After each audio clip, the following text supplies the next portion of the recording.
کپڑا اٹھانا شروع کر دیا کہ نیچے پانی ہے. تو حضرت سلیمان کہنے لگے چلتی آ, نیچے کچھ بھی نہیں. اس نے پیر رکھا, نیچے مچھلیاں بھی تیرتی جا رہی تھیں. حضرت سلیمان علیہ الصلوۃ والسلام, آج بھی اللہ نے توفیق دیا نا, لوگوں نے اس طرح کی تعمیرات بعد میں کی ہیں, لیکن اس کے موجد, اس کے پہلے بنانے والے حضرت سلیمان ہیں اللہ کی دی ہوئی توفیق سے. تو وہ ملکہ آپ کے پاس آئی, پھر وہ آپ کی فرما بردار ہو گئی. اور بعد مفسرین نے یہ لکھا ہے کہ اس نے جب کلمہ پڑھا تو پھر اس کا نکاح بھی حضرت سلیمان سے ہوا. حضرت سیدنا لقمان اپنے بیٹے کو نصیحت کرتے ہیں, اور قرآن مجید نے سورہ لقمان کے اندر آپ کی ان نصیحتوں کا ذکر فرمایا ہے. اللہ کریم نے ارشاد فرمایا کہ حضرت لقمان, ان کی جو بات انہوں نے اپنے بیٹے کے ساتھ کی, فرمایا وَلَا تُصَعِّرْ خَدَّكَ لِلنَّاسِ, اے میرے بیٹے لوگوں کے ساتھ اپنے رخ کو نہ پھیرا کر, غرور کے ساتھ اپنے لب و لہجے کو پھیر نہ لیا کر لوگوں کی طرف سے. اور وَلَا تَمْشِي فِي الْأَرْضِ مَرَحًا, اور زمین پر اکڑ اکڑ کے نہ چلا کر. تکبر کے ساتھ اپنے لب و لہجے کو لوگوں سے پھیر نہ لیا کر, اور زمین پر اکڑ کے بھی نہ چلا کر. جناب لقمان اپنے بیٹے کو نصیحت فرما رہے ہیں, اور اللہ نے اس کا ذکر قرآن مجید میں فرمایا ہے. اسلام ہماری تربیت کرتا ہے ہر موقع پر, اور ہمیں اسباق پڑھاتا ہے زندگی ساری گزارنے کے لیے. انسان کی بات کا دوسرے پر بڑا اثر ہوتا ہے, لیکن اس کی بات کے ساتھ ساتھ اس کے لہجے کا بھی بڑا اثر ہوتا ہے.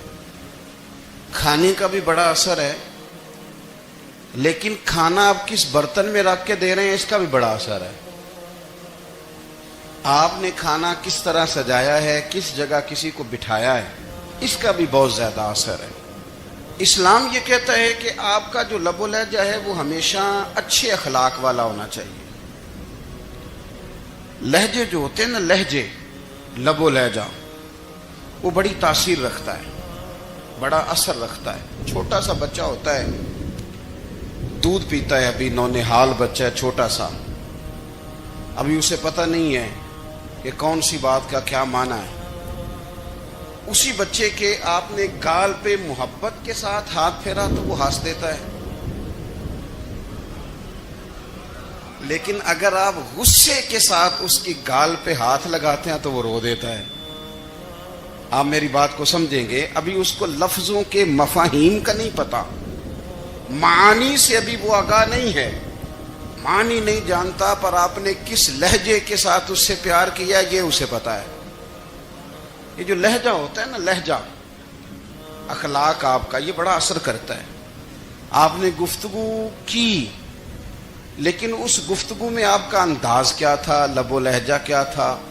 کچھ لوگ کہتے ہیں میں نے کوئی غلط بات کی ہے, بالکل ٹھیک بات کی ہے. بھئی آپ کی بات ٹھیک تھی, پر آپ کا انداز ٹھیک نہیں تھا. جہاں بات ٹھیک ہونا ضروری ہے نا, وہاں انداز ٹھیک ہونا بھی بڑا ہی ضروری ہے. آپ کے لہجے کا خوبصورت ہونا اور آپ کے لفظوں کا حسین ہونا بھی بڑا ہی ضروری ہے.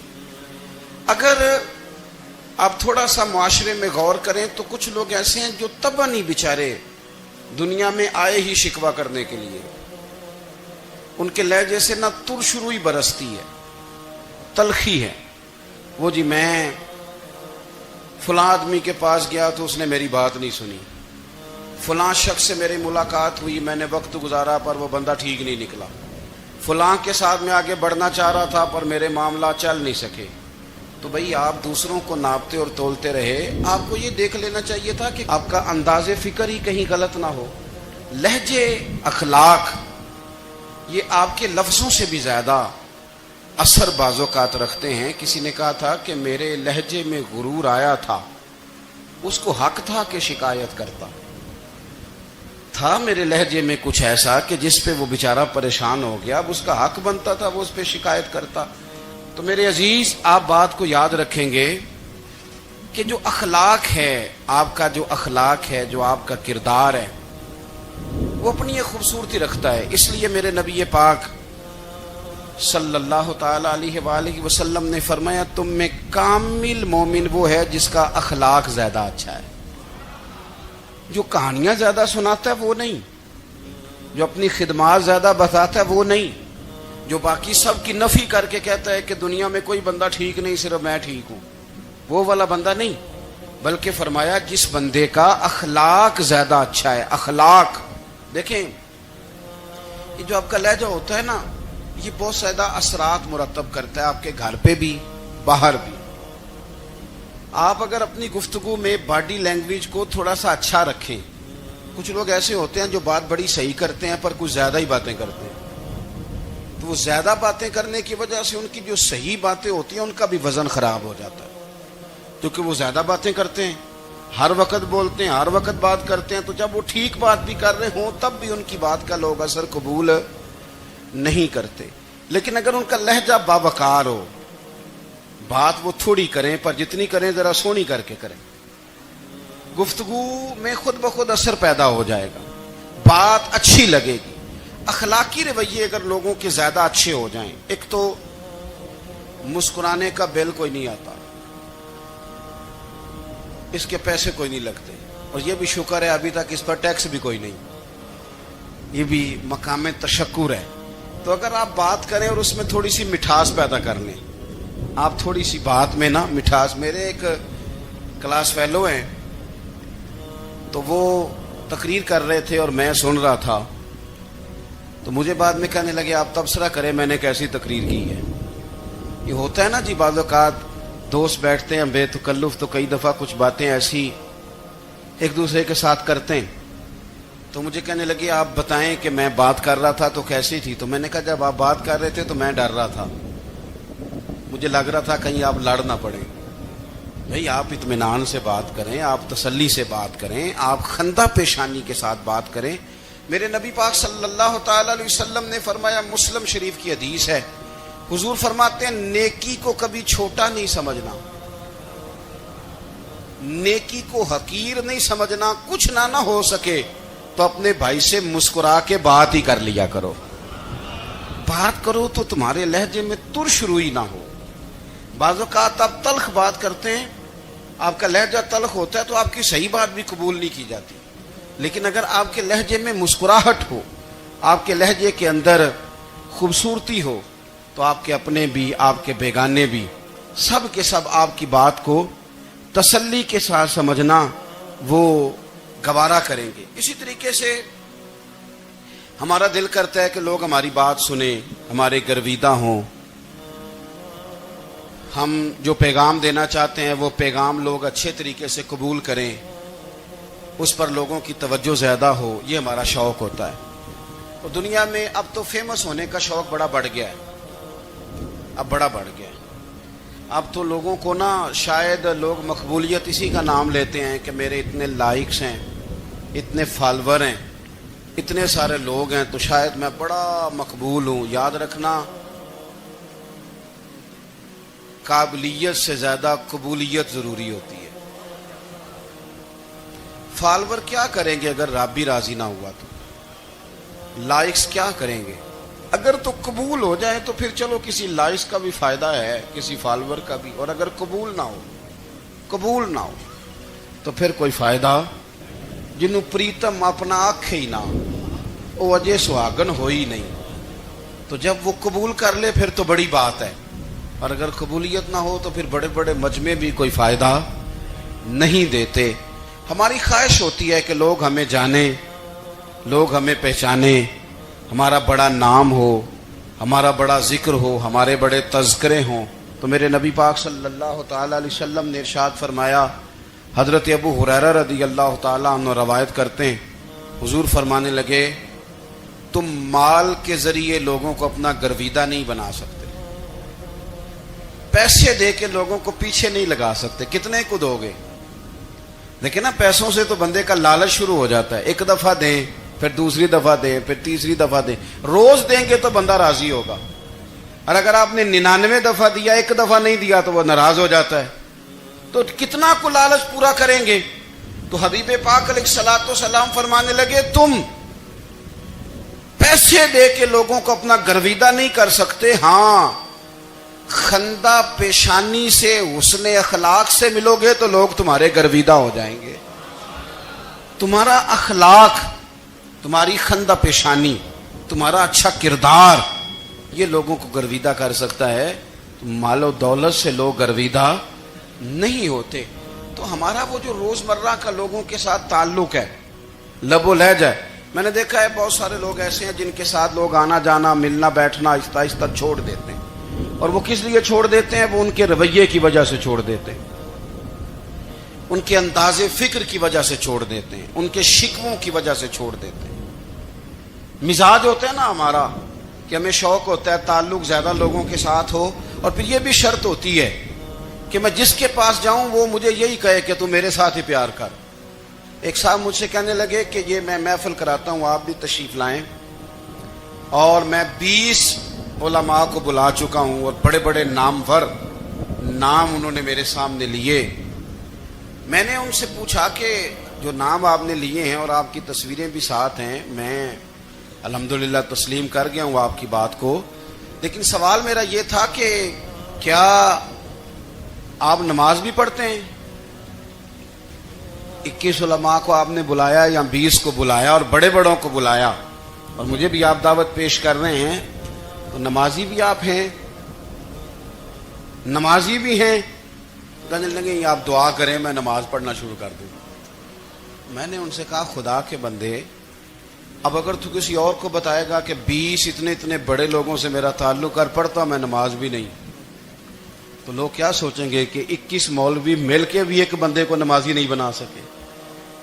تو آپ اپنے لب و لہجے سے صرف باتوں سے گرویدہ کسی کو کر لیں گے؟ آپ یہ دیکھیں کہ اخلاق کس طرح کا ہے، لہجہ کس طرح کا ہے، آپ کی بات کرنے کا انداز کتنا حسین ہے، اس لفظ کے اندر حسن کتنا زیادہ ہے. نبی پاک صلی اللہ علیہ وسلم بھی تبلیغ فرماتے، ہم بھی تبلیغ کرتے ہیں. میں اور آپ جب تبلیغ کرتے ہیں تو اس تبلیغ کے اندر شکوہ ہوتا ہے اور تنقید ہوتی ہے، اور بعض جگہ میں نے یہ بھی دیکھا ہے کہ طنز ہوتا ہے. طنز، ہم دوسرے کو دین کی دعوت رہے ہیں لیکن ہمارے لب و لہجے سے طنز اور تش روئی چھلکتی ہے. تو دولت کے پیچھے لگ گیا ہے، تو بالکل جاہل ہے، تو بالکل تیرے خاندان میں سے بھی کوئی نہیں ادھر آتا. آپ طنز کر رہے ہیں، آپ دعوت دین نہیں دے رہے. دعوت دین تو گلدستے میں رکھ کے پیش کی جاتی ہے، اس کی تو ایک خوبصورتی ہے، اس کا تو ایک حسن ہے، اس کی تو اپنی ایک جاذبیت ہے، اس کی اپنی ایک نورانیت ہے. صحابہ کرام علیہم رضوان فرماتے ہیں کہ حضرت سعد بن معاذ رضی اللہ تعالیٰ عنہ کا جنازہ تھا. اللہ کے پیارے محبوب صلی اللہ تعالیٰ علیہ وسلم نے جنازے کی امامت فرمائی، اور جنازے کی امامت کے بعد ابھی نہ قبر کے تیار ہونے میں کچھ ٹائم باقی تھا، تو حضور زمین پہ تشریف فرما ہوئے. لوگ قبر کی تیاری میں ہیں. بعض اوقات ہوتا ہے نا ابھی قبر نہیں تیار ہوئی تو کہتے ہیں کہ لکڑی کے ساتھ حضور نے زمین کریدنی شروع کر دی، اور دیر تک حضور نے چہرہ نور کو زمین کی طرف جھکائے رکھا، گویا زمین شرف دیدار حاصل کرتی رہی. دیر تک چہرہ نور جھکا رہا زمین کی جانب، حضور نے رخ نور کو پھیر لیا. صحابہ کہتے ہیں کہ ہم نہ بڑے، جب حضور ہمارے قریب ہوتے تھے تو ہمارا خیال ہوتا تھا کہ رحمت کی برکھا ہے، اپنے اپنے حصے کا کرم اڈیل لے اپنے اوپر.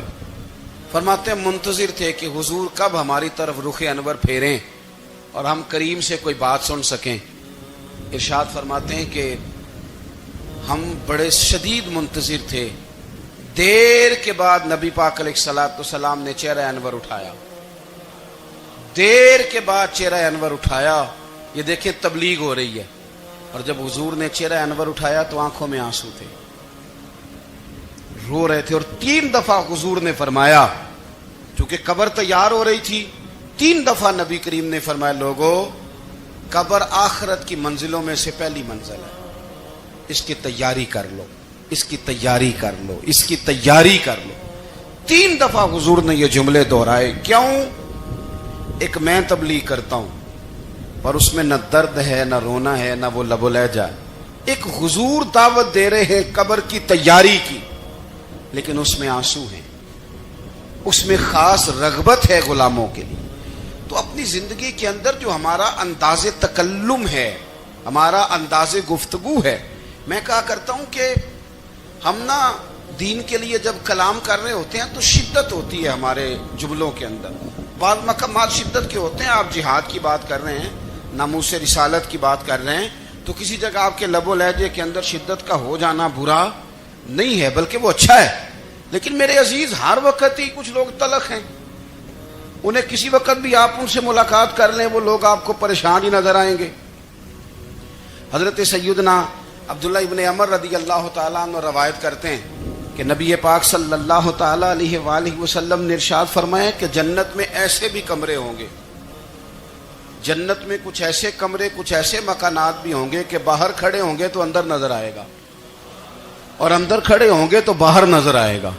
یعنی ایک تو تم آئینے لگاتے ہو نا، وہ دیواریں اتنی شفاف ہوں گی کہ اندر باہر سے ان کا حسن دکھائی دے گا. حضرت سیدنا مالک اشعری رضی اللہ تعالیٰ عنہ بیٹھے تھے، کہتے ہیں میں نے فوراً عرض کی حضور وہ ملیں گے کس کو؟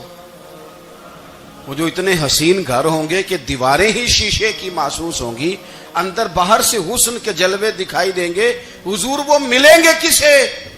تو اللہ کے پیارے محبوب علیہ السلام نے فرمایا وہ اس کو ملیں گے جو گفتگو اچھی کرے گا، جو گفتگو اچھی کرے گا، لب و لہجہ اخلاق والا ہوگا، گفتگو اچھی کرے گا، لوگوں کو کھانا کھلائے گا، اور جب لوگ سو رہے ہوں گے تو وہ اٹھ کے اپنے رب کی عبادت کرے گا. اس شخص کو وہ مکانات ملیں گے جن کی دیواریں آئینے کی مانند ہوں گی، جن کا حسن تازہ ہوگا، جن کو اللہ تبارک و تعالیٰ نے اپنے فضل سے مزین کیا ہوگا، سنوارا ہوگا. ہم اگر تھوڑی سی توجہ کریں نا تو کئی دفعہ وقت گزر جاتا ہے، لہجہ نہیں بھولتا، لہجہ یاد رہتا ہے. آپ تو 2 منٹ کے لیے غصے میں تھے نا، تو آپ نے کوئی بات کر دی کسی غریب کو، کسی شخص کو، آپ غصے میں تھے، آپ نے کہہ دیا، اس بیچارے نے سن لیا، لیکن وہ باتیں اسے سونے نہیں دیتی، بار بار یاد آتی. کوئی آپ کے ساتھ تلخ کلام کر دے نا، کبھی تلخ گفتگو کر دے، بندہ جب سامنے آتا ہے وہ باتیں یاد آ جاتی ہیں، تکلیف ہوتی ہے. اور وقت گزر جاتا ہے، لڑائیاں ہمیشہ چل نہیں سکتی. لڑائی کتنی دیر کی ہوتی ہے؟ 1 دن کی، 2 دن کی. قتل بھی ہوں تو اگر قاتل کو پھانسی بھی ہو جائے تو پھانسی کے بعد بالآخر لڑائی تو ختم ہو ہی گئی نا. لڑائی ہمیشہ چلتی، تلخی ہمیشہ چل سکتی نہیں. تلخی روٹین میں چلنے والا سکہ، کچھ سکے روٹین میں چلتے وقتی ہوتے. یہ جو غصے کا لب و لہجہ ہے، تلخی کا سکہ، یہ بھائی روٹین میں نہیں چلتا، اس نے ایک نہ ایک دن ختم ہو جانا ہے. روٹین میں پیار ہی چلتا ہے. حضرت جابر ابن عبداللہ کہتے ہیں حضور پہلے دن مدینہ منورہ آئے، میں زیارت کے لیے گیا تو میں نے مسکراتے دیکھا.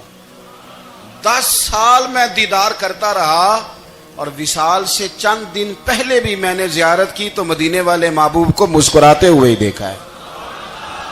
یہ جو آپ کا لب و لہجہ ہے نا، اخلاق والا، حسن والا، مسکرانے والا، یہ لب و لہجہ نا ذرا لمبا چلتا ہے. یہ روٹین ہے، یہ روز چلے گا. یہ سکہ وہ ہے جو رائج الوقت رہتا ہے، یہ کبھی بھی ختم ہونے والا یہ خزانہ ہے. تو یہ جو آپ کا تلخ لب و لہجہ ہے، یہ روٹین نہیں. عارف رومی رحمۃ اللہ علیہ فرماتے ہیں کہ مثال دینے کے لیے بات سمجھاتے ہیں. فرماتے ہیں ایک شخص جنگل میں لکڑیاں کاٹنے جایا کرتا تھا تو شیر سے دوستی ہو گئی، یعنی ڈائریکٹ بادشاہ سے دوستی ہو گئی. اور بادشاہ بھی وہ جو جنگل کا بادشاہ ہے، جنگل کے بادشاہ سے دوستی ہو گئی. اب وہ لکڑہارا غریب آدمی تھا، لکڑیاں تو کاٹنی ہوتی تھی. تو وہ جنگل کا بادشاہ اعلان کر دیتا جانوروں کو کہ میرا دوست آیا، ایک تو کوئی تنگ نہ کرے، اور دوسرا یہ کہ سب لوگ مل کے اس کے ساتھ تعاون کریں. کبھی کوئی جانور لکڑیاں اکٹھی کراتا، کبھی کوئی اپنی پشت پہ گدھا، بیل، گھوڑا، خچر رکھ کے وہ لکڑیاں باہر چھوڑنے آتا. اب اس کی بڑی دھوم مچ گئی جنگل کے اندر. لکڑہارا مزدور تھا، وہ بادشاہ سے دوستی کر کے بادشاہ ہی بن گیا. وہ گھر آ کے نا بیوی کو اکثر بتاتا کہ میرا ایک دوست ہے، میں جاتا ہوں تو ساری پہلے ہی مخلوق کھڑی ہوتی ہے میرے استقبال کے لیے. دوستی جو بڑے سے ہو گئی ہے. بنا ہے شاہ کا مصاحب تو پھرے ہے اتراتا، وگرنہ شہر میں غالب کی آبرو کیا ہے؟ ہمیں تو پوچھتا ہی کوئی نہیں، یہ تو بنا ہے شاہ کا مصاحب تو پھرے ہے اتراتا، وگرنہ شہر میں غالب کی آبرو کیا ہے؟ تو وہ لوگوں کو بتاتا، بیوی کو بھی بتاتا، دوست ہے، تو بیوی کہنے لگی اتنے تو تعریفیں کرتا، یہ نہیں بتایا کہ وہ جنگل کا شیر ہے، پر نیرا دوست بتا دیا۔ بیوی کہنے لگ گئی کہ تو اتنا جو اس کا ذکر کرتا ہے تو کسی دن بلا نا، بلا کسی دن تاکہ اس کی دعوت کریں۔ اب اس نے پھر نہ اس کو پردے میں رکھا، کیا کہتے ہیں آج کل، سرپرائز دینا ہے، ان کا سرپرائز دینا ہے جی، پردے میں رکھا کہ وہ شیر ہے۔ تو وہ بلا لیا گھر، اب اس کے لیے کچا گوشت، ظاہر ہے شیر نے کچا گوشت دکھانا تھا۔ وہ کہنے لگی پکانا کس طرح کا ہے؟ وہ کہنے لگا جب وہ آئے گا پھر بتاؤں گا۔